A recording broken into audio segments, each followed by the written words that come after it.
Margaret Brennan, who was absolutely terrible last night. Not only, I'm sorry, she looked like she was stuck in 1992. And like just the whole look, the fashion, the makeup. Don't make that face at me, Matt Welch. You know it's true. I'm just the only one with the guts to say it. And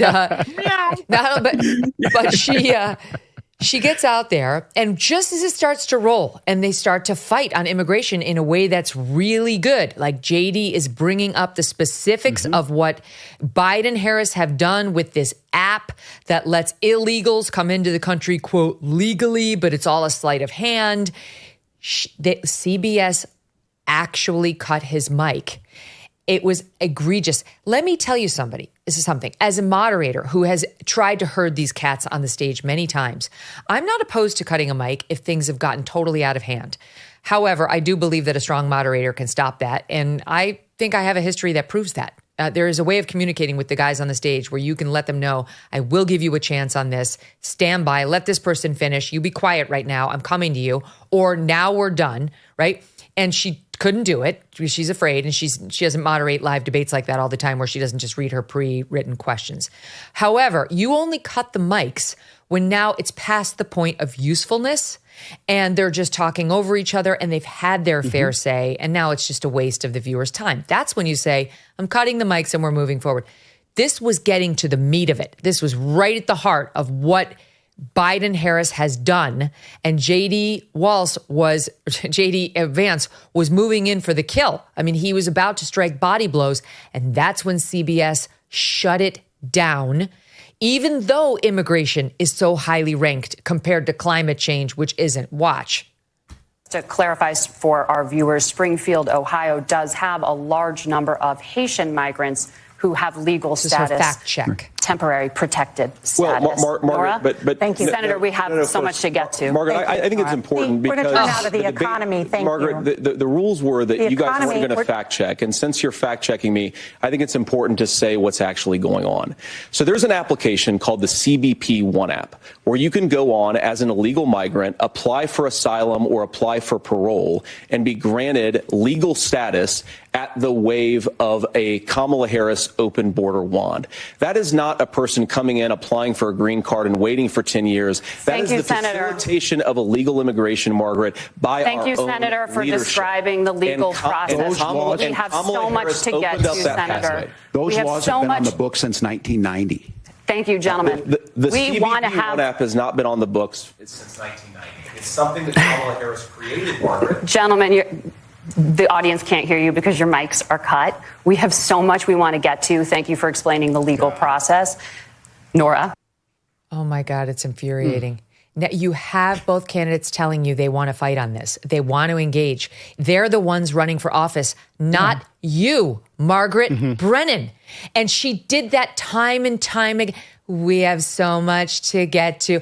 I would have said, they just cut your mics. Turn their mics back on. Turn his mic back on. Mr. Vance, you have 30 seconds. Mr. Waltz, you'll have 30 after that. Go. Yep. There's a reason, Kmele, they stepped in there. I mean, it's also just bad TV. Like, I want to see them have that conversation. And I thought it multiple times last night.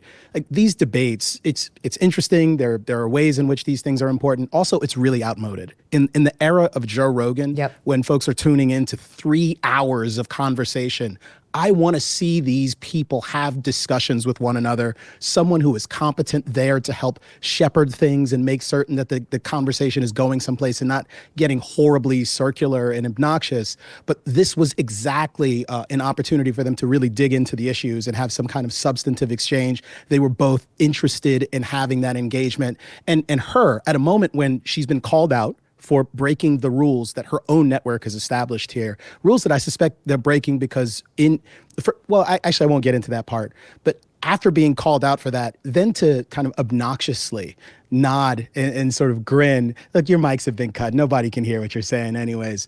Why? Why can they hear what you're saying? This isn't about you performing. And had you not interjected in the way that you did, none of this would have transpired at all. They would have just continued on. But yeah, a huge missed opportunity for CBS and for the networks in general. I think we've talked about this a couple of times now after these debates, but we definitely need more formats for candidates to interact with one another with journalists as well, like actually competent journalists, so that the American people can have a better opportunity to assess the caliber of the people who are running for the highest offices in the country. It was amazing. To clarify for our viewers, Springfield, Ohio does have a large number of Haitian migrants who have legal status. She was trying to correct what J.D. Vance had said, because he said we brought in millions of illegal immigrants to compete with Americans for scarce homes, and he was talking about Springfield, Ohio. So she was trying to correct him, saying these are legal migrants, and he was trying to respond, saying, "Let me fact check your fact check, madam, because this is my home state. I'm a senator from there, and I know exactly how the Haitian migrants got there. These are not the kind of legal migrants who wait for years to get their green card and so on. They were given this fast pass thanks to this app that Biden-Harris put in place." And then Tim Walz jumps in to say, that's been there since 1990. And J.D. Vance was saying, absolutely not. No, it hasn't. We all remember when they put that in place a couple of years ago, it was supposed to solve this problem. It only added to it. And she refused to let him correct Tim Walz. She falsely corrected him. Tim Walz jumps in. J.D. Vance now tries to correct Tim Walz, but he's not allowed to. And she kicked this whole thing off. She kicked the whole thing off, Margaret Brennan, by saying the crisis at the U.S.-Mexico border consistently ranks as one of the top issues for American voters. So then let them talk about it. There's a reason they didn't want to, guys. And it's the same reason that, according to the Media Research Center, 84% of the coverage on CBS Evening News every weeknight and every weekend has been positive when talking about Kamala Harris. When talking about Donald Trump, 79% has been negative. Literally almost the exact same figure, only reverse on the positivity and the negativity. They're in the tank for Team Blue, and it's outrageous. Your blood must boil. I know we're used to it. It's not okay to be used to it. And this is the three major networks, too. Let's keep in mind, as we've mentioned before on this program, that it's about the last bastions of places that have truly mixed audiences, the nightly newscasts on the old-timey networks, CBS, NBC, and ABC. So you would think that given that, that it should have the people who work there have a certain type of sensibility that understands that respects that, and that respect then will be reflected in the way that they kind of deal with both the candidates and also the people who support their candidates. I suspect maybe less than kind of an instrumental sense of like, we want to make sure that the Democrats do well here. I suspect, this is only, we can't guess what's inside human hearts.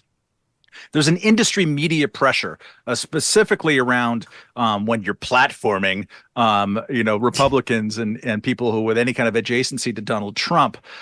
It's very, very strong internal media pressure to say you must fact check. There was an entire meta debate going into this debate among journalists saying like, oh my God, they're not going to do fact checks. They have to do fact checks. But there's so many journalists who think that ABC did a good job last time with its absolutely very, very loaded, one-sided kind of fact check and follow-ups towards Donald Trump as compared to Kamala Harris.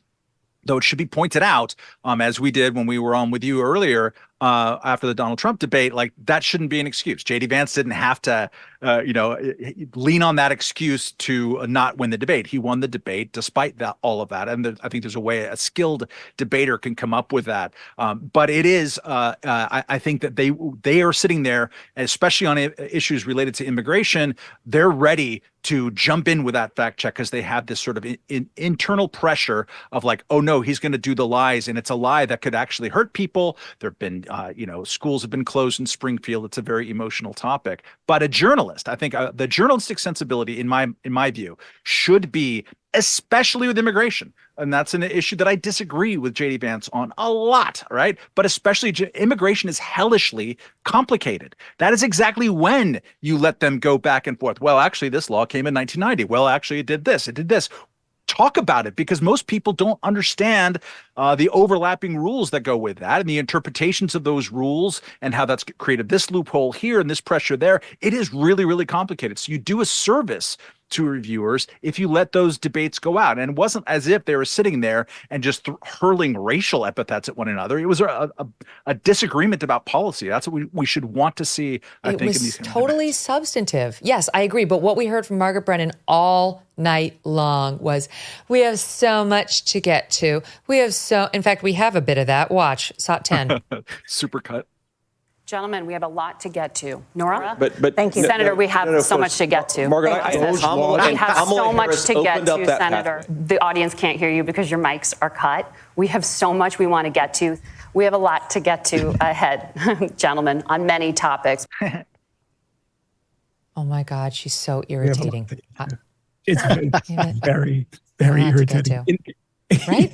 I mean, Megyn, one of my irritants about watching these debates has been like the need by these moderators, I mean, the women in particular, to try to be like total humorless ball busters. You know, like you saw the Lindsay Davis clip, like, there are no states in the union in which they are executing the babies at all.